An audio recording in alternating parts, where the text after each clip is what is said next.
I'm Dennis Anderson along with Julie Zenner. Here's what's coming up on Almanac North. Time is winding down for Minnesotans hoping to take advantage of the new Affordable Care Act. If you want to have health insurance by January 1st, the deadline to sign up is approaching fast. Well, in Wisconsin, residents are looking to the Federal Health Exchange for insurance plans. We will talk about the process to sign up in the Badger State with some certified application counselors. And we'll have the latest business headlines and dig into the archives for a story that was making news 25 years ago. It's all coming up next on Almanac North.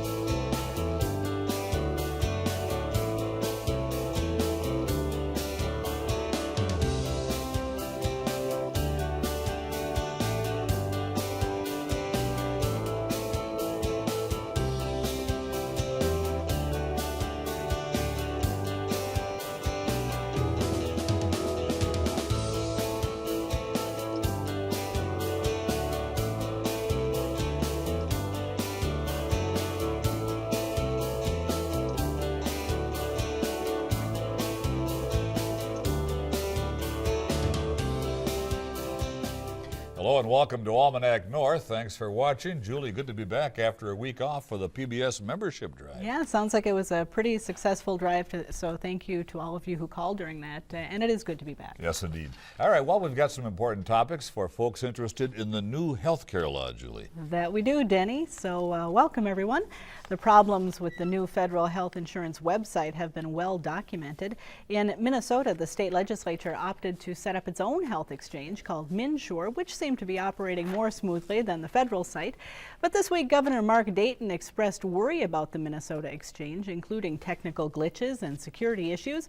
So we've brought in some guests to tell us how the process is actually working in northeastern Minnesota. Jenny Peterson is the executive director of Generations Healthcare Initiatives, and Megan Halena is a MNsure Navigator for Community Action Duluth. And welcome. Thanks for both of you for taking some time off in what must be really busy times for you right now. It certainly is. Jenny, number of organizations have joined to form MNsure Duluth. Talk about that and how that is helping people right here in our community get signed up for health insurance right now. Well, I'm very proud to be living in Duluth and with a number of organizations that have decided to form a coordinated community approach to making sure that people in our community know about what's available. There's lots of new options available for health coverage, and also that we have a number of certified navigators available that can actually sit down with people and help them through. We do live in a community where we work well together, and it's going very well. We have healthcare organizations, we have trusted organizations like Community Action Duluth and CHUM and the Salvation Army. We have parish nurses working with us. We've got a very wide variety of people who are really trying to get the word out. Sure. So Megan, tell us about MNsure. What is it? How do people sign up? And what kind of deadlines are we talking about? MNsure is a website. It's not a product. I think that is something important to get that piece of information out there. And it's a website where you shop for health insurance. It includes medical assistance, Minnesota Care, and commercial plans that you can, if you're eligible, get tax credits to help offset the costs. A key deadline is December 23rd in order to get coverage that's effective on January 1st, which is the earliest you can get the coverage for it with MNsure. And then you'll have until the end of March to enroll, and that's when the open enrollment period will end. And in Minnesota, there are several different insurance providers through the website of MNsure, are there not? Yes, there are. In St. Louis County, what do we have, 12, 14, 15? We actually have 32 different plans, but there are actually, I believe, 4 or 5 health insurance companies. Isn't that right, 5 Megan? providers. Five providers. Right. I just want to add in about the dates too, that March 1st is where you can apply for a qualified health plan, but if you qualify for a medical assistance or Minnesota Care, you can apply anytime during the year. Okay. So I think that's important for people to know. Very much so. Both deadlines are important to know. So as you look at that December 23rd deadline that's coming up very quickly, who are you most concerned about reaching and getting the news that they have to sign up right now?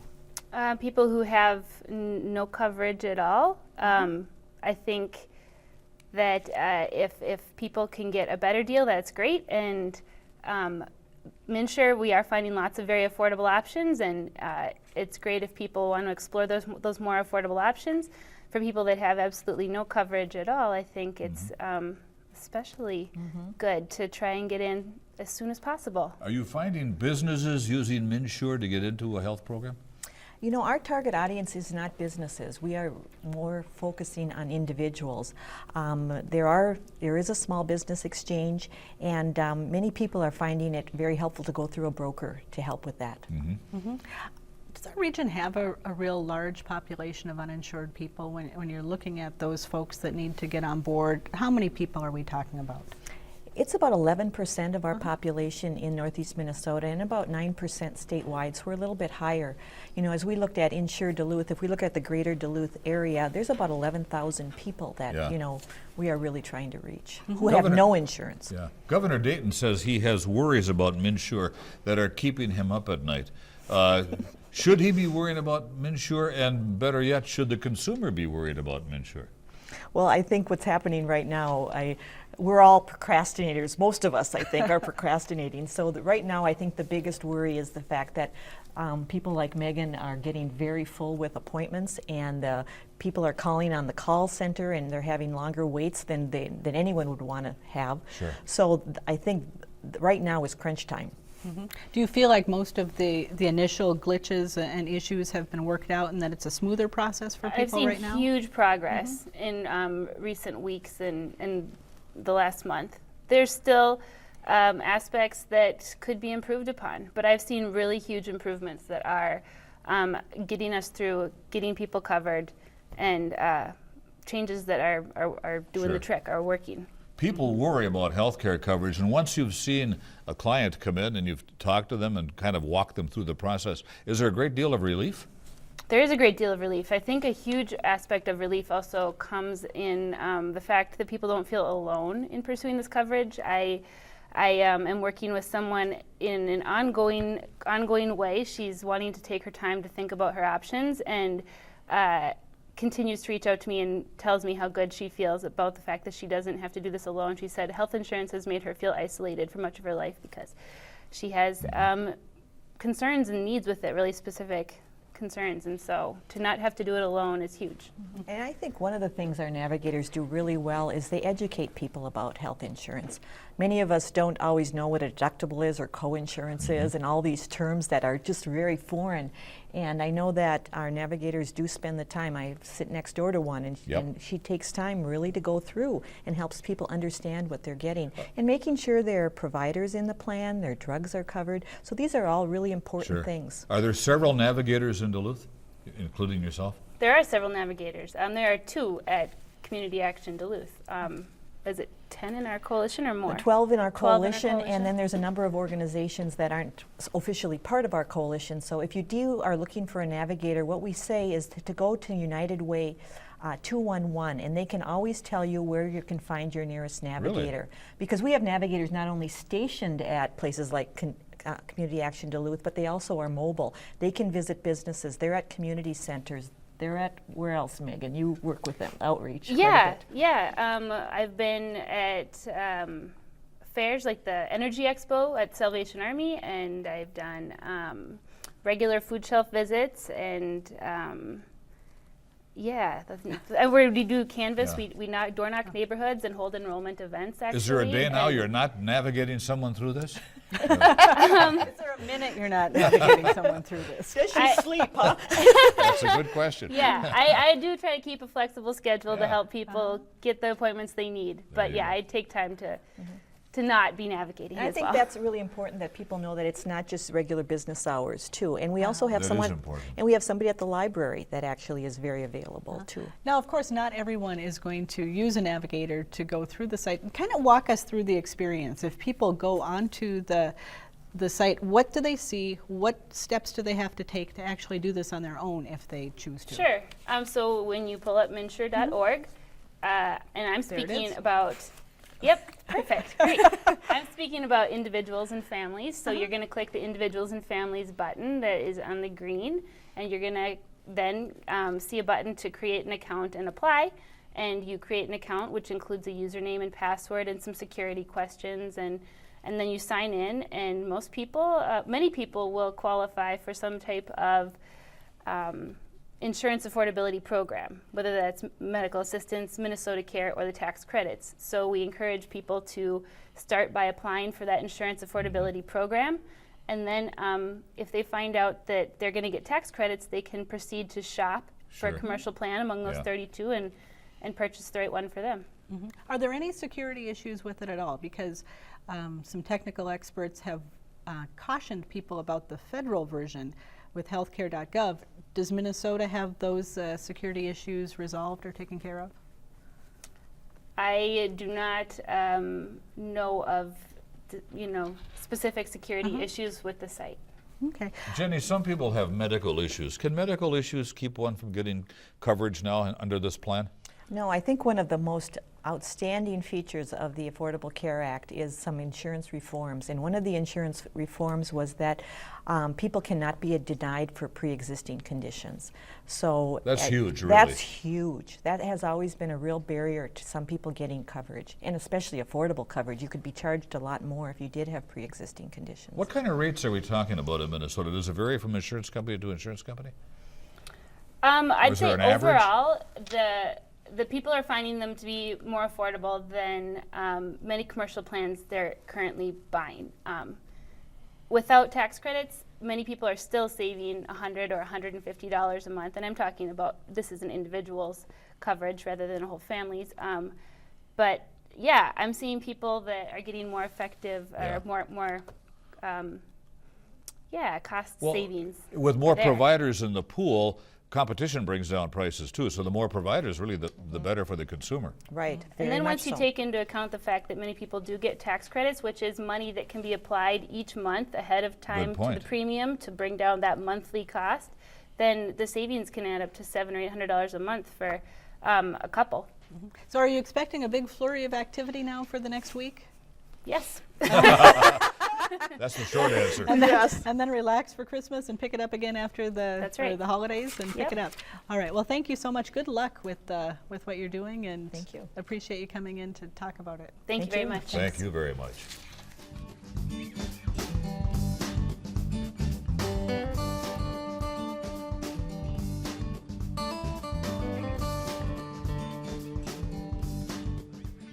Now, let's dig into our news file archive for a look at what was making news 25 years ago this week.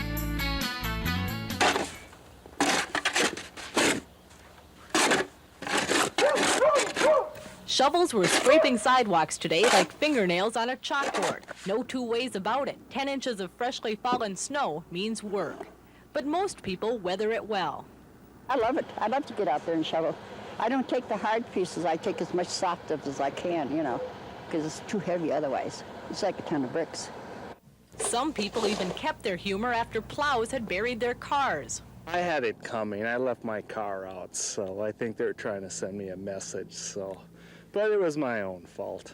In Proctor, the snow was bad enough to close schools for the day, giving kids a chance to romp and play in the snow. And also some bus drivers, like this one, who couldn't quite break the habit of transporting kids. Oh, it's more fun to haul my own kids around. But for moms, a snow day at school is no vacation. I like it, but I don't like rearranging schedules and trying to get different babysitters for different time, and it's a mess. Well, we were having so much fun watching other people dig out, we decided to give it a try ourselves. Unfortunately, we got in a little bit too deep. Julie Zenner, KDLH News.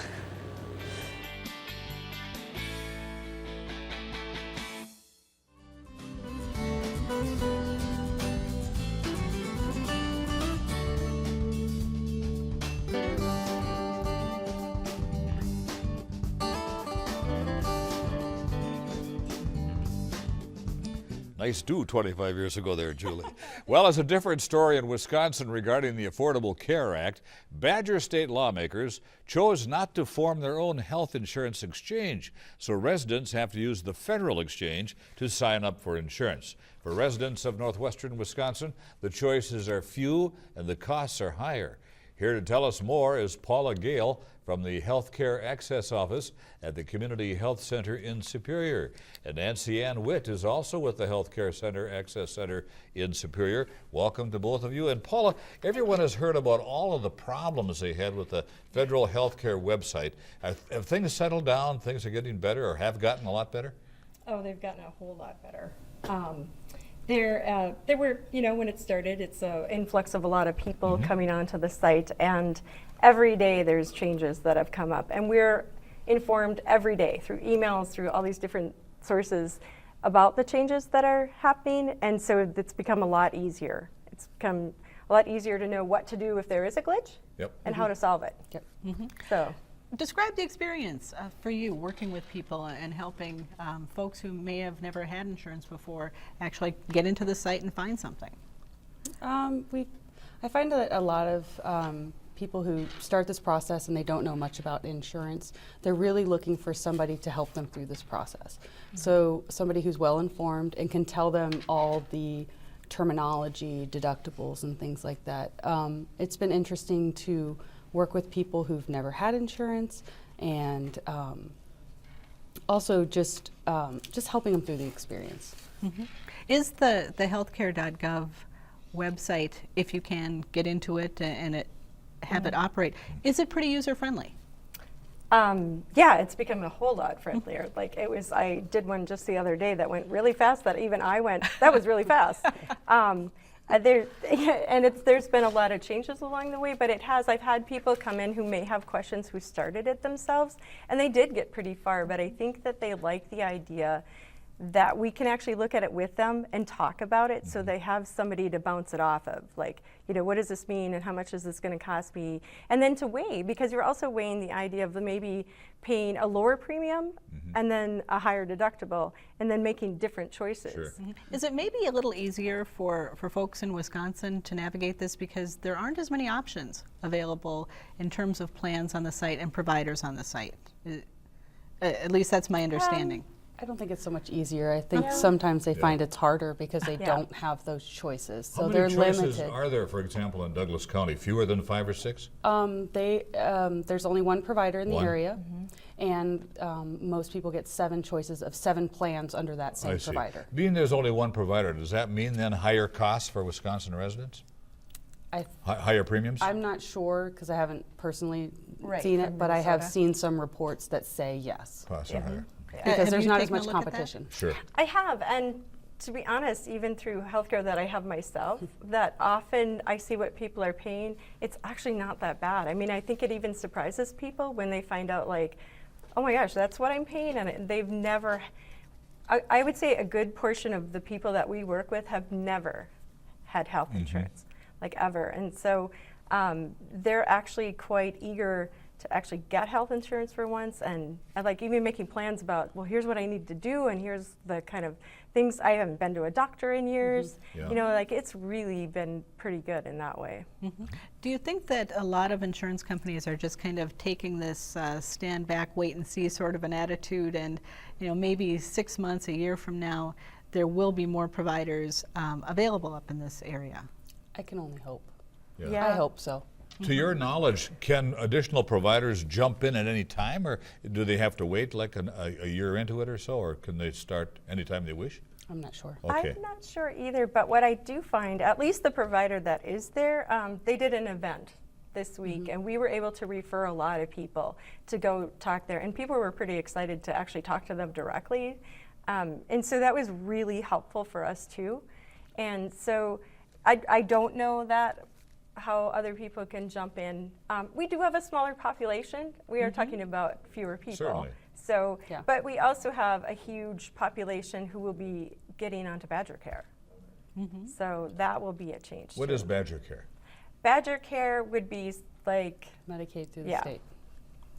What are you doing to get the word out, to reach all of those folks who may not have had insurance before, may not be regular consumers of news programming.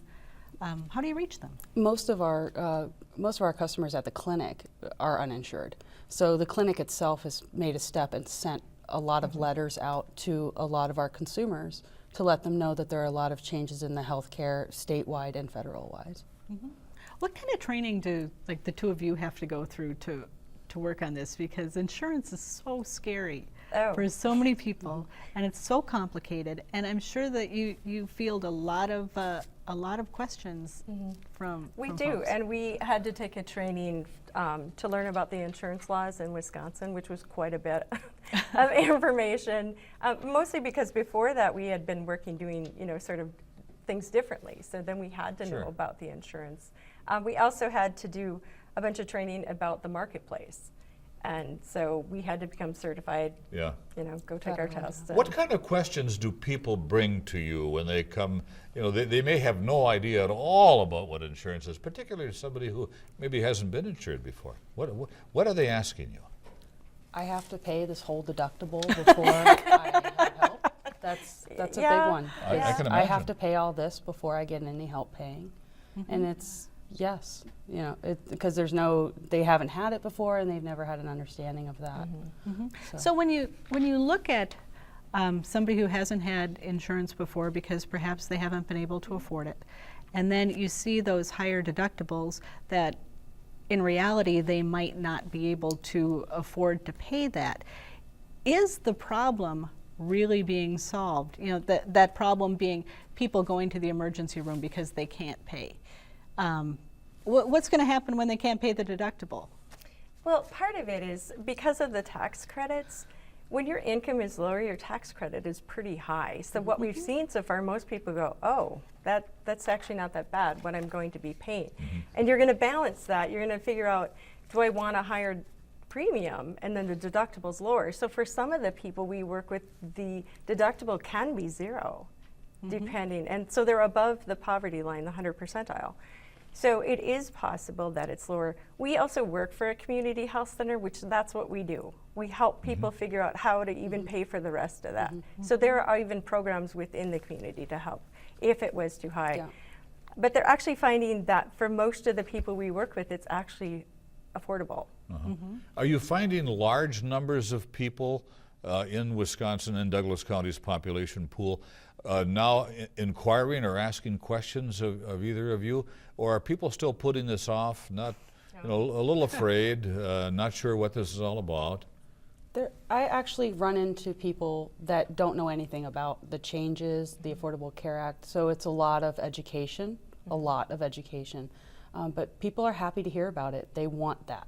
They want this. They're not upset when they see a price. They're more welcoming to being the opportunity to have insurance. Well, you've both got a great platform on this program tonight. What do you need people to know in Douglas County where you're working? I think one of the things we'd really like people to know is that we actually exist, the Healthcare Access Office, and that it's open to everyone, that we can help them figure out this. It's not based on your income. You just can, we have people call and they'll say, well, do you only work with people in poverty? No, we work with everyone. And we can help people walk through the process. And we do. We have people stop in and say, I got so far and I don't know what to do. And we can help them finish that process. Nancianne, what are you hearing? What do you want people what do you want to leave here giving them? I think everyone should be open to their options and insurance-wise, and not to be afraid of this by any means, to find out what the best plan for them is, and not to panic. I have people come in who feel like this is just so pressing, and it's okay. This is going to get figured out, and we're here to help. Are the Wisconsin deadlines the same as Minnesota? They've shifted a few things. So some of it has to do with Badger Care. So they've shifted when the deadline was that some people were losing Badger Care and they'd have to go on the marketplace, but the governor had changed that so the people will be able to keep theirs till March 31st. And so it's just some of it's actually constantly shifting a little bit to make sure people can get on.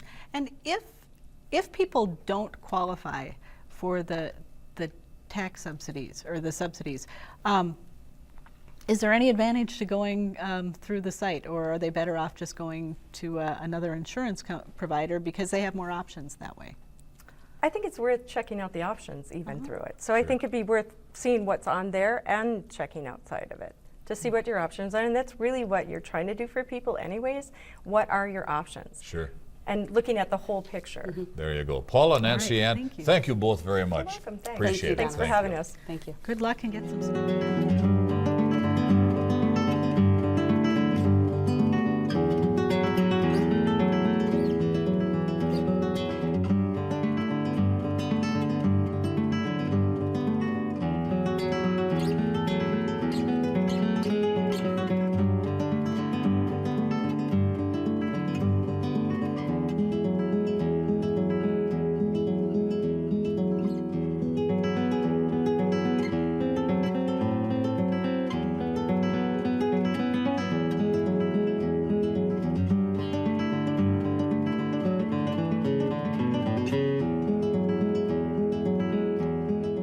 Well, it's time now for the week's business news from Business North. RE Network Services, which purchased Duluth-based 50 Below Sales and Marketing last year, is crediting the firm for boosting its bottom line. Sales were up $7.4 million for fiscal year 2013. A company spokesman said 50 Below hopes to add 50 employees to its current staff of 135. The growth will occur after the company consolidates 2 downtown offices and moves to a remodeled structure on West 2nd Street. Jefferson Lines announced Wednesday it has discontinued bus service between Duluth and Eau Claire due to low passenger volume.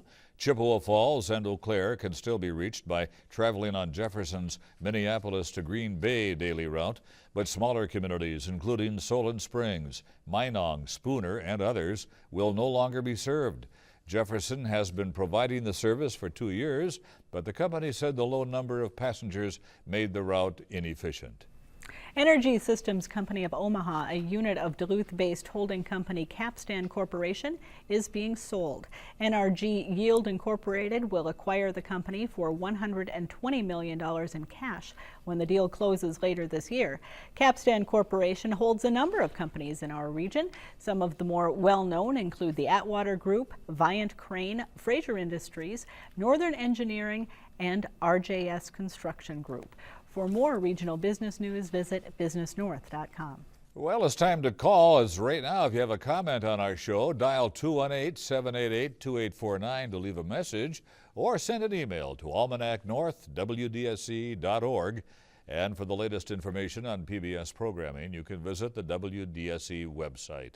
That's also the place to find the latest news and events, like our special Downton Abbey previews next Tuesday and Wednesday at Duluth Clyde Iron Works. And Julie, word has it that you're going to be there dressed in her finest 1920s English manor attire. Yes, it's actually the same clothing that I wear when I have high tea at home. I'm going to be there as well, so it should be a lot of fun. All right, for Julie and the crew at Almanac North, I'm Dennis Anderson. Have a great weekend, everybody, and be kind.